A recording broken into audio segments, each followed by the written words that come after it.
बिस्मिल्लाहिर्रहमानिर्रहीम, अस्सलाम वालेकुम। मैं हूं मखदूम शहाबुद्दीन। 6 जनवरी 2026 मंगल का दिन। नाज़रीन इकराम, ईरान पर अब तक के सबसे बड़े हमले के हवाले से तैयारियां। मशरिक़ वुस्ता, मिडल ईस्ट इस वक्त मुकम्मल तौर पर हाई अलर्ट पर जा चुका है। किस तरह से आलमी मीडिया इस वक्त कंफर्म कर रहा है कि द नेक्स्ट 72 आवर्स, अगले 72 घंटे इंतहाई अहम होने जा रहे हैं। ईरान के करीब, ईरान के साहिल के करीब भी अमेरिका के जासूसी वाले तैयारे, सर्वेलेंस वाले तैयारे और ड्रोन्स वो भी देखे गए हैं। इस पूरे के पूरे सिनेरियो में इस वक्त जो सूरत हाल बन चुकी है, इसमें रॉयटर्स ने यह कंफर्म किया है कि ईरान को अब ये लगता है और ईरान के ऑफिशियल्स का ये बिलीव है कि भाई अमेरिका हमारे पर हमला कर सकता है। अमेरिका और इस्राइल मिलकर ईरान में कोई स्ट्राइक कर सकते हैं और प्रीटेक्स्ट जो है वो ईरान के अंदर होने वाले मुजाहरे, और अगर वो मुजाहरे पुरतशद्दुद होते हैं और सिचुएशन जो है वो वॉलेटाइल होती है, तो उसके कॉन्टेक्स्ट में ये सब कुछ जो है ये किया जा सकता है। वेनेजुएला में जो हुआ उसके बाद अब इस हवाले से बाज़गश्त और ज्यादा बढ़ गई है। ईरान पर कल एक बहुत बड़ा साइबर हमला भी हुआ, हमने उस हवाले से व्लॉग भी किया। दुनिया भर से 1,20,000 हैकर्स ने ईरान का जो कम्युनिकेशंस का नेटवर्क है उसको हैक करने की कोशिश की। बड़ा साइबर हमला था। और अब जो सूरत हाल है, जो लेटेस्ट 4-5 बड़ी अपडेट्स हैं, वो बहुत अहम है। मैं सारी डिटेल्स आपके सामने रखता हूं, लेकिन वही दरखास्त जो पिछले चंद ब्लॉग्स में मैं आपके सामने रख रहा हूं कि हमारे चैनल को भारत, अफगानिस्तान और पाकिस्तान मुखालिफ अकाउंट्स की तरफ से रिपोर्ट किया जाता है। ये रिपोर्टिंग का असर जाहिर करना आपके हाथ में है। इस वीडियो को लाइक करें और एक के बजाय ज्यादा से ज्यादा कमेंट्स करें, यह बहुत अहम है। इसके साथ ही साथ जिन लोगों ने चैनल को सब्सक्राइब नहीं किया उनसे यह दरखास्त होगी कि चैनल को भी लाजमी सब्सक्राइब कर लें। अच्छा, अब जल्दी जल्दी खबरों पर आते हैं। खैर, ईरान के अंदर जो मुजाहरे हो रहे हैं, इसमें एक बड़ी इंटरेस्टिंग हैपनिंग ये हुई है कि ईरानी हुक्काम ने ये ऐलान किया है कि लोगों पर मुआशी दबाव कम करने के लिए हर शहरी को माहाना माली अलाउंस दिया जाएगा। सरकारी तर्जुमान जो हैं फातिमा मुहाजिरानी, उन्होंने सरकारी टीवी को बताया कि हर फर्द को माहाना 10 लाख तोमान, तकरीबन 7 अमरीकी डॉलर्स जो है उसके बराबर रकम दी जाएगी, जो 4 माह के लिए उनके अकाउंट्स में क्रेडिट की सूरत में मुंतकिल की जाएगी। उन्होंने वजाहत की कि यह रकम नकद के बजाय क्रेडिट की शक्ल में होगी, जिसे मखसूस अशियाए ज़रूरिया की खरीदारी के लिए इस्तेमाल किया जा सकेगा और इसका मकसद अवाम पर मुआशी दबाव को कम करना है। यह सहूलत तमाम ईरानी शहरियों को 4 माह तक फराहम की जाएगी।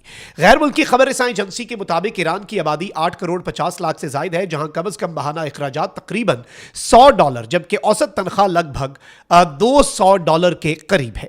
ईरान में रोजमर्रा खरीदारी के लिए ज्यादातर अफराद नकद रकम के बजाय मोबाइल फोन और डेबिट कार्ड के जरिए ही अदायगियां करते हैं। गुज़श्ता 1 साल के दौरान ईरानी करेंसी अमरीकी डॉलर के मुकाबले में 1/3 से ज्यादा अपनी कदर खो चुकी है, जिसके बाइस अवाम की कुव्वत खरीद में शदीद कमी और मुल्क भर में बेचैनी हुई। जिसके तनाजुर में जो एहतजाज हैं वो हुए। 12 अफराद इंक्लूडिंग सिक्योरिटी ऑफिसर्स और सिक्योरिटी एहलकार और आम लोग, 12 इसमें कम अज कम मारे जा चुके हैं। 40 शहरों तक ये एहतजाज जो है इसका दायरा कार फैल चुका है। अच्छा, इस सब के अंदर एक तरफ तो अब इन प्रोटेस्ट्स को ईरान जो है वो बड़े तरीके से काउंटर करने की कोशिश कर रहा है, क्योंकि ईरान को जो अमेरिका ने धमकी दी है कि अगर इन प्रोटेस्टर्स पर गोली चलाई तो अमेरिका आकर ईरान के लोगों की मदद करेगा, विच इज़ इन अ वे उसी तरह का सिनेरियो जो वेनेजुएला के अंदर हुआ। रीजंस डिफरेंट हैं। निकोलस मादुरो के ऊपर नार्को टेररिज्म का चार्ज है, यहां पर ईरान के लोगों को बचाने का प्रीटेक्स्ट है। अच्छा, वहीं दूसरी जानिब पाकिस्तान में ईरानी सफ़ीर जो है रज़ा अमीरी, उन्होंने ईरान के सुप्रीम लीडर से मुतल्लिक झूठ और मुज़हिका खेज़ इल्ज़ामात को मुस्तरद करते हुए कहा कि भाई सुप्रीम लीडर अवाम और मुल्क के चौकस सिक्योरिटी इदारों के शाना बशाना खड़े हैं। अच्छा, ये जो स्टेटमेंट इनकी आई है पाकिस्तान में ईरानियन एम्बेसडर की, वो इसलिए आई है क्योंकि खबरें चल रही हैं कि सुप्रीम लीडर जो है ईरान के, वो मॉस्को जा सकते हैं और उनका रास्ता जो है वो तैयार कर लिया गया है। एक्सट्रीम सूरत के अंदर वो अपने मुल्क को छोड़कर चले जाएंगे। तो ईरान ने अब ऑफिशियली इस हवाले से ईरान के जो सुफरा हैं, ईरान ने डिप्लोमेसी जो है वो स्टार्ट कर दी है और इस चीज को प्रोपेगेंडा करार दिया है। अच्छा, वहीं दूसरी जानिब सेनेटर ग्राहम है, लिंडसे ग्राहम, یہ اس وقت بڑے ایکٹیو ہیں ایران کے خلاف, ڈونلڈ ٹرمپ کے قریب بھی ہیں. کہتے ہیں the people are in open revolt, لوگ جو ہیں وہ کھلی بغاوت کر رہے ہیں. They choose not to leave this way any more, انہوں نے یہ فیصلہ کر لیا ہے کہ اس طرح سے نہیں جینا. ان لائک اوباما کے برعکس پریزیڈنٹ ٹرمپ جو ہے وہ اب ایران کے لوگوں سے اپنا منہ نہیں پھیرے گا. اچھا, مڈل ایسٹ کے جو سورسز ہیں وہ کیا کہہ رہے ہیں؟ مڈل ایسٹ کے حوالے سے مڈل ایسٹ کے سورسز اور ساؤتھ ایشیا انڈیکس نے یہ رپورٹ کیا ہے کہ U S and Israel can launch a joint military operation against Iran in the next 72 hours.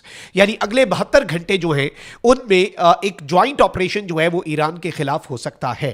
Open source intelligence جو اور فلائٹ ٹریکنگ ڈیٹا جو ہے, یعنی کوئی بھی شخص اسے کنفرم کر سکتا ہے, وہ اس وقت انڈیکیٹ کر رہا ہے کہ increased U S military air activity Middle East کے اندر بھی اور مڈل ایسٹ کی جانب بھی. یعنی مڈل ایسٹ کی جانب بھی امریکہ کی فضائی ایکٹیویٹی بڑھ گئی ہے, یعنی وہاں پر کچھ نہ کچھ پہنچ رہا ہے, اور مڈل ایسٹ کے اندر بھی.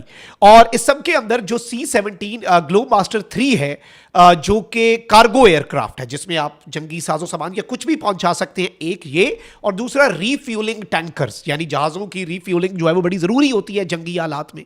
یہ موومنٹس جو ہے ناظرین کرام, جو mid 2025 میں ایران کی نیوکلیئر فیسلٹیز پر, پہلے تو ایران اور اسرائیل کی جنگ ہوئی اور پھر امریکہ نے B-2 بمبار بھیجے تھے نا, اور ایران کی نیوکلیئر فیسلٹیز کے اوپر ایک سٹرائک ہوئی تھی. اسی طرز کی پری سٹرائک لاجسٹکس ہیں جو اندازہ لگ رہا ہے.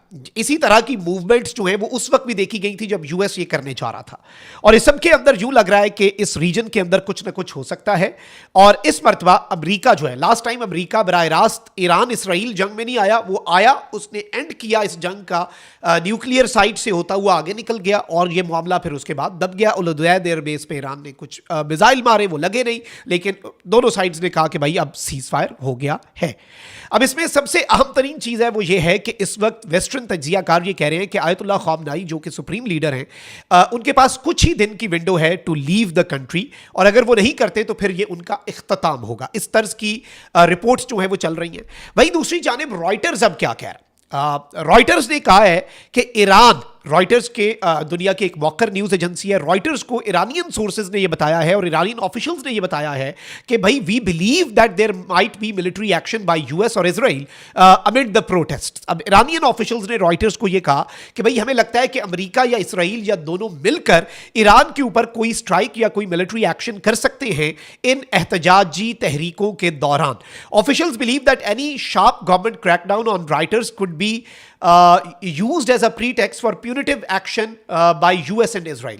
اب جو آفیشلز ہیں ایران کے, انہوں نے کہا کہ بھائی اگر حکومت کریک ڈاؤن جو ہے وہ بڑا سخت کرتی ہے ان احتجاج کرنے والوں کے اوپر, یا ایون اگر یہ احتجاج پرتشدد ہوتے ہیں, یہ خونی احتجاج میں کنورٹ ہو جاتے ہیں, اور گورنمنٹ جو ہے وہ کریک ڈاؤن کرتی ہے, انٹینس اور شارپ گورنمنٹ ایکشن لیا جاتا ہے, یعنی بہت سخت قسم کا ایکشن ان کے خلاف لیا جاتا ہے, تو اسے ایک پری ٹیکسٹ کے طور پر استعمال کیا جائے گا ایران کے اوپر شدید ترین بدترین قسم کا فوجی ملٹری ایکشن, فوجی ایکشن جو ہے وہ کرنے سے پہلے اسے ایک پری ٹیکسٹ کے طور پر استعمال کیا جا سکتا ہے. یہ کس کا کہنا ہے؟ یہ ان کے اپنے آفیشلز کا کہنا ہے, which is something very big and very huge. اور let's see in the coming days کیا ہوتا ہے. لیکن وینزویلا کے اندر جو ٹرمپ نے کیا اور امریکہ نے کیا وہ بھی ہمارے سامنے ہے. انتونیو گوتریس یو این کے جو کے آپ کو پتہ ہے سیکرٹری جنرل ہیں, انہوں نے اسے غیر قانونی قرار دے دیا یو ایس ایکشن کو, بٹ امریکہ جو ہے اس نے جو کرنا تھا امریکہ نے تو کر دیا.